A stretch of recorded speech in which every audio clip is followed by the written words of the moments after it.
Welcome friends, self अध्ययन पर TDL जो हम पहले देख चुके हैं टैली प्राइम में, कैसे हम एक्सेल से लेजर्स को इंपोर्ट करते थे, कैसे हम एक्सेल के थ्रू आइटम को इंपोर्ट करते थे, यानी कि अकाउंटिंग और इन्वेंट्री दोनों के प्रोसेस को हमने पिछले वीडियोस में 8वें वीडियो और 9वीं वीडियो में देख लिया था।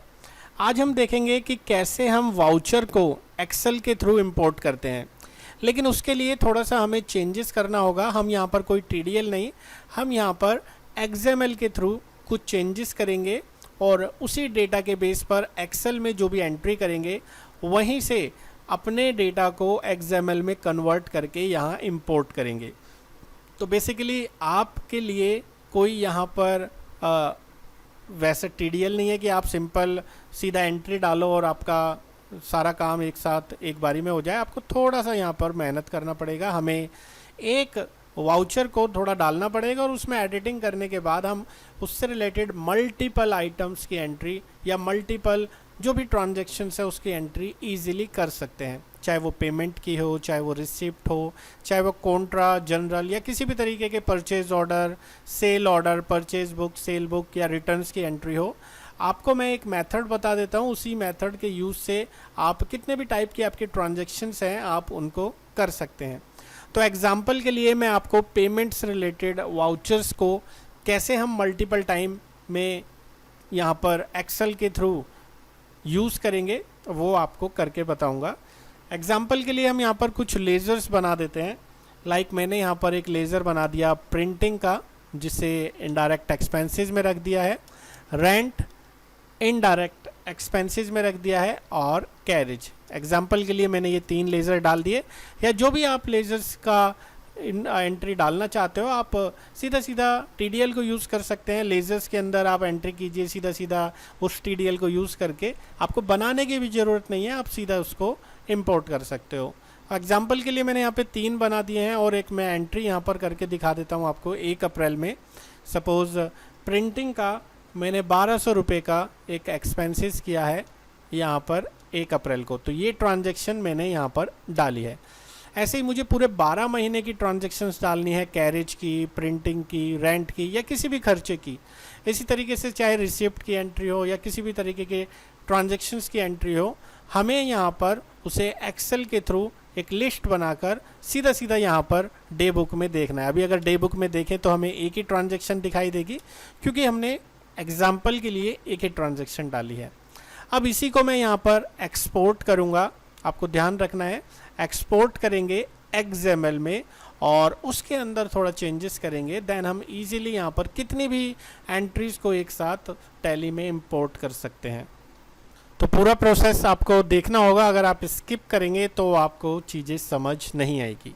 हमने यहाँ पर एक्सपोर्ट कर दिया है करंट, यानी कि जो हमारी एंट्री थी। कॉन्फ़िगर के अंदर जाते हुए पहले हमने इसका फाइल फॉर्मेट, यहाँ से फाइल फॉर्मेट हमें रखना है XML, और XML रखने के बाद एक्सपोर्ट लोकेशन आप अपने अकॉर्डिंग कोई भी रख सकते हैं। जैसे एग्जांपल के लिए मैंने इसे आई ड्राइव पर सेट कर दिया है और अकाउंटिंग वाउचर नाम से इसे मैंने नाम दिया है, और ये सेटिंग करने के बाद मैंने इसे कर दिया है सेंड। तो जो मेरी ड्राइव है उसके अंदर ये XML आ चुकी है। XML को आप एडिट कर सकते हैं, राइट क्लिक करना है। मैंने एक सॉफ्टवेयर डाला हुआ है Notepad++ का, आप भी इसे इंटरनेट से फ्री डाउनलोड कर सकते हैं। जैसे ही मैं इस पर राइट क्लिक करके एडिट विद Notepad++ पे क्लिक करूँगा, ये XML मुझे इस तरीके से दिखाई देगी। यहाँ पर हमें टैली मैसेज से ऊपर का जो डेटा है वो हटा देना है, और वाउचर रिमोट आईडी आप देखेंगे सेकंड नंबर पे, ये भी रिमोट आईडी हमें हटाना है, क्योंकि हमें मैनुअली वाउचर को इंपोर्ट कराना है। तो बस हम इस वाउचर वाले टैग को बंद कर देंगे आगे के डेटा हटाने के बाद। नीचे की तरफ आप देखेंगे GUID है, ये भी ऑटो जनरेटेड आईडी है, इसको भी हमें यहाँ से हटा देना है और यहाँ से सेट कर देना है। देन नीचे थोड़ा और चलते हैं, नीचे की तरफ जो हमारा बाद का डेटा था टैली मैसेज के नीचे का, वो हम यहाँ से हटा देते हैं। तो ऊपर हमारा टैली मैसेज डेटा से लेकर नीचे टैली मैसेज तक हमारा टैग दिख रहा है। कंट्रोल A दबाना है, शिफ्ट के साथ आपको टैब बटन 2 बारी प्रेस करना है, सारा डाटा एक ही लाइन में आपको यहाँ पर दिख जाएगा। जितना डाटा आप एक लाइन में चाहते हैं, जैसे मुझे सपोज इतना डाटा एक लाइन में चाहिए, तो कंट्रोल H प्रेस करेंगे, देन \r और \n, \r \n regular expression पे आपको रखना है और रिप्लेस ऑल कर देना है। जैसे ही आप देखेंगे यहाँ पर वो पूरी एक लाइन बन चुकी है। हमें वेट एक्सपेंस अमाउंट यहाँ पर ज़रूरत नहीं है, हमें सिर्फ अमाउंट की ज़रूरत है। इसके ऊपर वाला भी डेटा हम यहाँ से सिलेक्शन करेंगे, कैश से नीचे नीचे तक।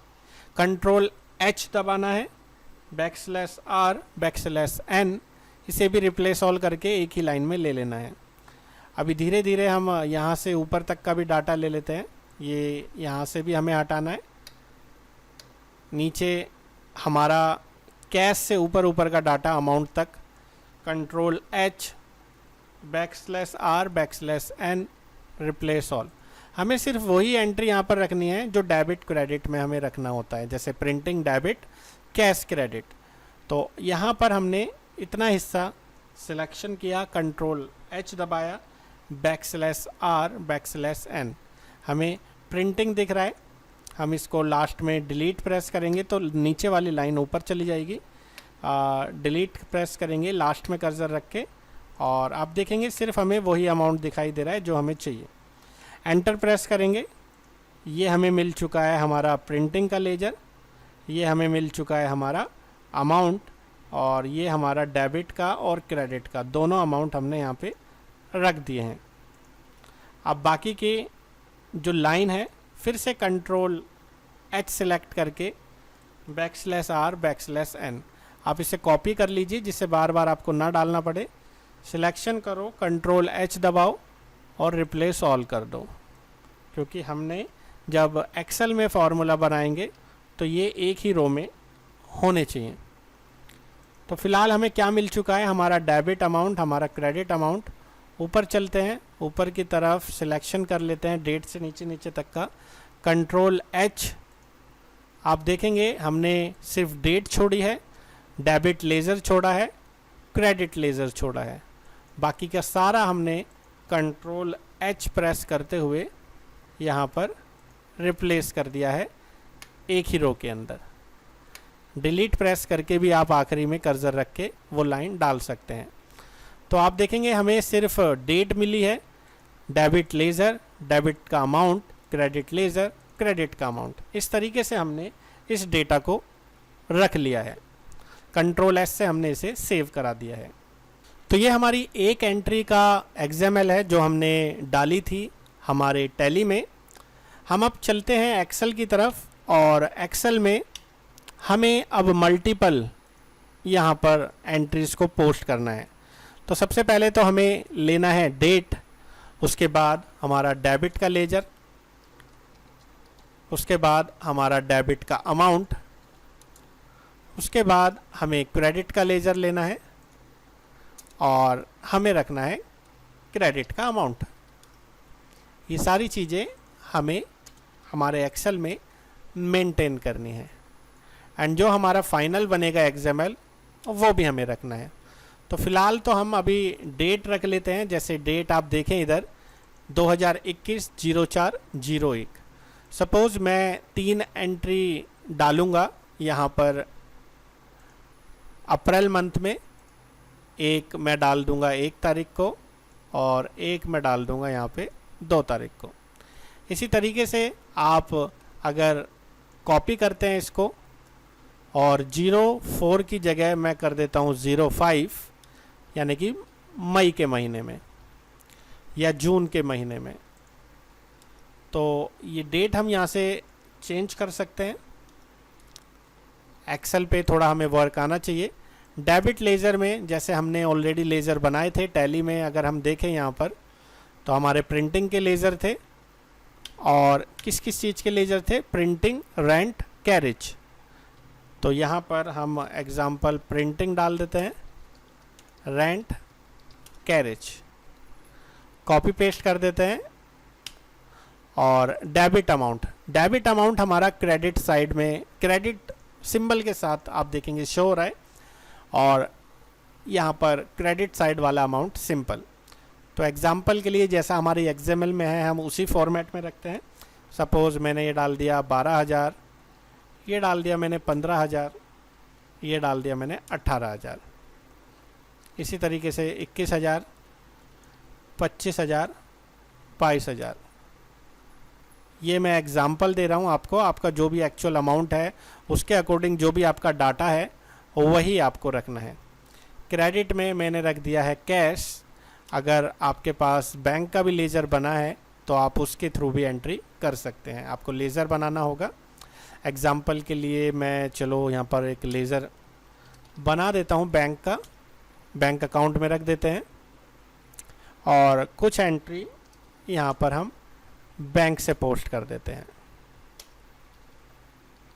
क्रेडिट अमाउंट हमें वही रखना है लेकिन पॉजिटिव बैलेंस में, तो मैं यहाँ पर अमाउंट डाल देता हूँ जो हमारा डेबिट अमाउंट था वही हमारा क्रेडिट अमाउंट है। अब हमें क्या करना है, उस XML का इस्तेमाल करना है, स्टार्टिंग के XML और बाद के XML। जैसे स्टार्टिंग के XML में मुझे अगर कोड लगाना है तो ए कॉलम को सिलेक्ट करते हुए यहाँ से इंसर्ट, आप देखेंगे होम टैब में इंसर्ट है, बस एक बार क्लिक करना है, ये कॉलम हमारा खाली हो जाएगा। अब इस कॉलम में हमें वो XML की पहली लाइन को यहाँ से सिलेक्ट करना है। आप शिफ्ट के साथ एंड दबा के कॉपी कर सकते हैं और यहाँ पर पेस्ट कर सकते हैं। नीचे की तरफ मैं कंट्रोल D से ड्रैग करूँगा तो हर रो में वही हमारा जो सेम मैसेज है डिस्प्ले होने लगेगा। इसी तरीके के B के बाद यानी कि C कॉलम को भी मैं इंसर्ट कराता हूँ, यानी कि डेट के बाद, जैसा कि आप होम प्रेस करेंगे तो डेट के बाद ये वाली लाइन है, इसे आप शिफ्ट के साथ होम प्रेस करके कंट्रोल C से कॉपी करा के यहाँ पे पेस्ट कर सकते हैं। लेज़र के बाद हमारा फिर से हमें इंसर्ट करना है, यहाँ हमें होम प्रेस करते हुए प्रिंटिंग के बाद वाली लाइन को कॉपी करना है, पेस्ट करना है, सिलेक्शन करके कंट्रोल D।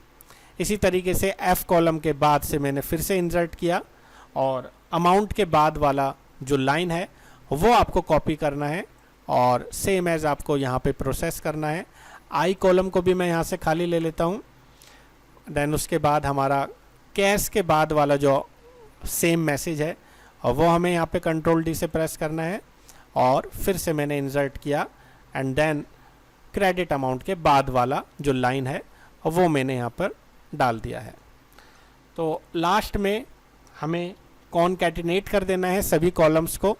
जैसे ये मैसेज है, कोमे के बाद हमें हर सेल को यहाँ पर डिफाइन कर देना है और फाइनली जो हमारा मैसेज होगा वो हमें यहाँ पर कंट्रोल D पे करने पे मिल जाएगा।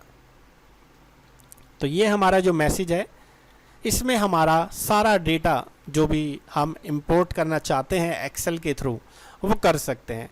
हमें इसी फॉर्मेट में अपने लेज़र्स, अपने अमाउंट्स को रखना है, चाहे वो कितने भी मंथ्स के हों, किसी भी तरीके के हों। जैसे मैंने आपको पेमेंट का बताया, सेम प्रोसेस है अदर वाउचर्स का। तो इसको मैं यहाँ से कॉपी कर लेता हूँ। कॉपी करने के बाद मैं एक नई फाइल ले लेता हूँ और इसके अंदर पेस्ट करने के बाद इसे सेव एज कर देता हूँ इसी ड्राइव में या किसी भी ड्राइव में, माई फाइल .xml बनाते ही हमारा फॉर्मेट बदल जाएगा। और अगर मैं आपको अब टैली के अंदर दिखाऊं डे बुक के अंदर, तो हमारी सभी डेट्स पे अभी एक ही एंट्री है। अब मैं यहाँ पे क्या करता हूँ, डे बुक के अंदर इंपोर्ट करता हूँ अपनी फाइल को, माई फाइल .xml, जो कि मैंने अभी अभी बनाई है। जैसे ही मैं एंटर प्रेस करूँगा आप देखेंगे मेरी एंट्रीज़ यहाँ पर दिखने लग गई है। F2 प्रेस करके मैं डेट हटाऊँगा तो सारी डेट्स की एंट्री मुझे यहाँ पर दिख रही है। इसका मतलब एक्सेल में मैंने जो कॉलम्स में कस्टमाइजेशन करा था उसको मैंने XML में सेव किया और एक साथ सारी एंट्री को मैंने टैली में इंपोर्ट कर लिया। तो ये एक तरीका है कि आप मल्टीपल वाउचर्स को कैसे इंपोर्ट करेंगे एक्सेल से टैली में। होपफुली वीडियो आपको पसंद आया है। वीडियो कैसा लगा आप लाइक करके एंड अपने कमेंट्स करके ज़रूर बताएं। आगे आने वाली वीडियोस के लिए आपने चैनल को सब्सक्राइब नहीं किया है तो आप सब्सक्राइब कर लें, जिससे आपको लेटेस्ट अपडेट मिलते रहें। Thanks for watching, bye bye.